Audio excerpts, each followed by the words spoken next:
Sur Radio Lac, Éric Ashkar ramène sa science dont il suffit de demander. Il suffit de demander. Bonjour Éric Ashkar. Bonjour Sophie. Comme chaque jeudi, vous venez nous apprendre certaines choses ou nous conforter dans ce qu'on a appris auparavant. Voilà. L'expérience de Miller, déjà, qui était Monsieur Miller ? Alors Miller était un scientifique Ouais. qui a travaillé sur une expérience qui a fait date dans l'histoire de la science, qui est peu connue je dirais de la population générale, Du parce grand qu'on public, ne l'apprend pas à l'école, mais cette expérience est très importante et je vais vous expliquer pourquoi. Pourquoi ? 1953, il travaille dans un laboratoire à l'université de Chicago et il prend un ballon de verre et dedans il va y mettre les constituants de ce qu'on appelle les atmosphères primitives des planètes. Parce que l'oxygène n'est pas normalement, si on prend d'autres planètes, il n'y a pas d'oxygène à raison de 20% dans la composition gazeuse d'une atmosphère. L'oxygène est en fait, entre guillemets, le sortant d'un métabolisme de la vie. Donc s'il n'y a pas de vie, il n'y a pas d'oxygène.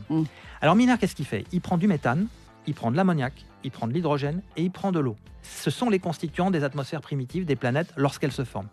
Il va les mettre dans un ballon et il va exercer sur ce mélange gazeux, liquide, une forte pression atmosphérique. Il va aussi augmenter la température et il va y induire des arcs électriques, tout comme l'orage sur Terre, un arc électrique. Et ça va durer pendant plusieurs jours. Et qu'est-ce qui va apparaître de ces molécules finalement qui sont des molécules, neutres, qui ne sont pas des molécules de la vie ? Eh bien, les réactions de l'énergie apportée par la chaleur, la pression, l'électricité sur des molécules inertes va engendrer l'apparition d'acides aminés. Les molécules de la vie. Les molécules de la vie. Et voilà. Tac.